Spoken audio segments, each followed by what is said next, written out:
I would say the strength of the bullpen is definitely an area where if everyone's healthy, if everyone's in the right matchup, if everyone has enough gas in the tank with the starters giving you some length, that absolutely is an area of strength for them based on what we've seen this postseason. When you're talking about a group of guys with the Kopechs, the Evan Phillipses, the Hudsons, the Trinans, the Vesias, and they combined for a sub-2 ERA this postseason. And they've gotten it done in high leverage situations. And I think you're going to need that because, I mean, you look at who you're going up against, it's that big four in this lineup. I mean, with the way Gleyber Torres is playing right now, the way he's getting on base, he really helps in front of Juan Soto, Aaron Judge, and Giancarlo Stanton. So that's the thing too. You get the best versions of these Yankees hitters in the sense that you got postseason Giancarlo Stanton, you got Juan Soto, who's been outstanding, OPS over 1,000, and then the thing I fear is you have an Aaron Judge who's due, right? Aaron Judge through 41 plate appearances in his career. If you use just 41, so it's a very small sample size, but in those 41 plate appearances, he's actually the best hitter in the history of Major League Baseball against the Dodgers. Think about that. A 389 batting average, an OPS of 1575. He's due. So the big way to neutralize that is with this Dodgers bullpen. And the truth of the matter is you only have two lefties in Banda and Alex Vesia, and those lefties are going to be crucial because you got not just Juan Soto, you got Anthony Rizzo, you got Alex Verdugo, and also those lefties with the 3-batter minimum. You have to stay in the game to face a Giancarlo Stanton and a Aaron Judge. So it's a tall task for them, but I think that's an area of strength that they have. But at the same token, it's a concern at the same time because you just don't know when those innings are going to pile up. But I do think that with the reset that they do have and the fact that you can line up your starters twice throughout a 7-game series, you might only need to go to that bullpen game once and use them more in high leverage situations and wins. But yeah, I mean, to be honest with you, man, everything really concerns me when it comes to the Dodgers in the World Series. I mean, where are they going to hit? I mean, Alan, this season in the postseason, they're hitting 311 with runners in scoring position. That's the best in baseball. Yankees 181. We've never seen this Dodgers team perform this well, runners in scoring position in this entire run. So are all these things going to continue in the World Series is kind of my big question. Fair question. And that's baseball, right? Baseball, you can have a stretch. It's happened against the Dodgers where you have another team all of a sudden it's the greatest team you've ever seen for a week or 2 week stretch. And right now, the Dodgers, it's more just cashing in on the talent that they have. Plus, Kike's been clutch. Tommy Edman, obviously, NLCS MVP. There's other players that have stepped up as well. I'm going to stay with the pitching here for a quick second. What do you make of, I know you've probably spent a lot of time on this. Mark Pryor comes out and says that they're moderately concerned about Jack Flaherty's velocity dip. Just your thoughts on Jack Flaherty specifically and how much of a concern you think that would be for tonight and the rest of the series? Is definitely a major concern for me just because, I mean, the last time we saw Jack Flaherty in Game 5, he gave 8 runs. That was a high for Dodger starters in the postseason, and the velocity was down a couple ticks. The command wasn't there. He was nibbling around the zone, and when Jack Flaherty is effective, he's using that fastball on the edges, setting up his secondary pitches. But if he's nibbling and he's not confident in his stuff, this Yankees team, they have plate discipline. They absolutely do. I mean, they have a 23.2% chase rate on pitches outside of the strike zone. So they're not going to sit there and swing and miss at Jack Flaherty's sliders or knuckle curves out of the zone. They're going to make him throw heaters in the zone at some point.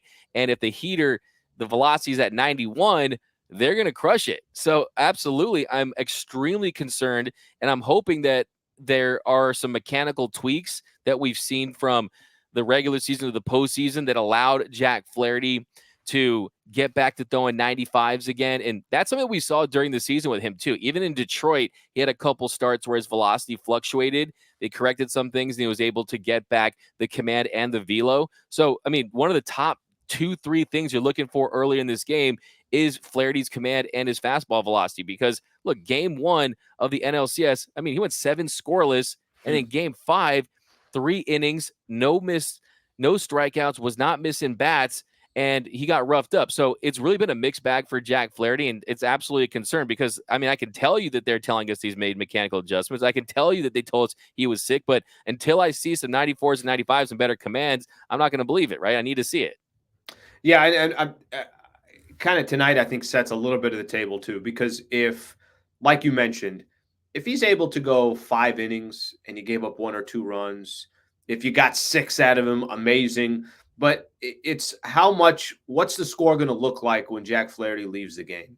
How much are you 3, 4 innings in, or were you able to stretch him a little bit? How much of the bullpen are you using today, and what high leverage guys are you using? If he ended up, giving up 3, 4 runs and you're pulling him through 4 innings, it's still a tight game, and you got to use your high leverage guys. And I'm not saying it's a must win game or anything like that, but it's important, obviously, that he's getting the ball in game one at Dodger Stadium, and what that tone is going to set. And this, and a lot of baseball people know this. What happens in game one can affect game two, just strictly based on who you used and who you had to go to. Are you getting your best stuff in game two from some of your bullpen, some of your guys from the bullpen, or, obviously were they used?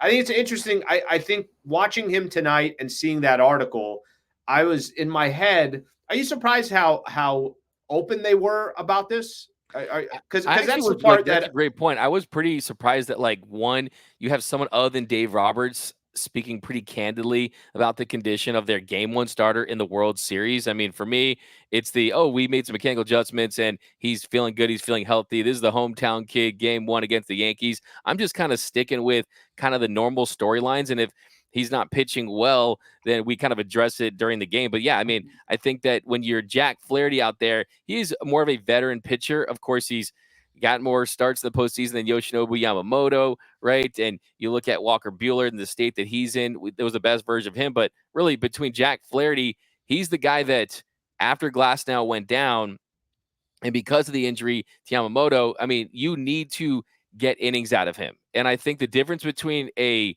Yamamoto and a Jack Flaherty is if the Dodgers go out tonight, you give him a little run support, they will let Jack Flaherty wear it a little bit.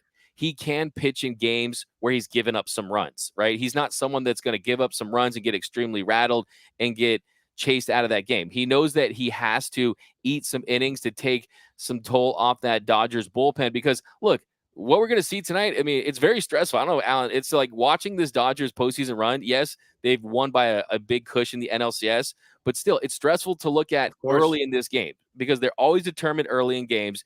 Because if they have a lead and the starting pitcher is showing some signs that he doesn't have it, they will play that bullpen roulette game and they'll go high leverage matchups and they'll try to give their offense more time to pile on some runs. And then on the back end, they're hoping they have a 2, 3, 4 run cushion that they can let one of the lower leverage relievers take down those innings towards the end. So we could see a scenario for that. But as you point out, I mean, look, you win game one of the World Series, you win the series at over a 60% clip. It's extremely important for this team to go out there and get a win tonight and go up against a Garrett Cole, who's their ace. Because you asked me about one of my concerns too, is their starting rotation. They have legitimately 4 starters in a 7-game series. I mean, you got Luis Hill, you got Carlos Rodon, you got Schmidt, you got Garrett Cole, and that's certainly the advantage that they have. So it's imperative that Flaherty goes out there and he at least gives you quality innings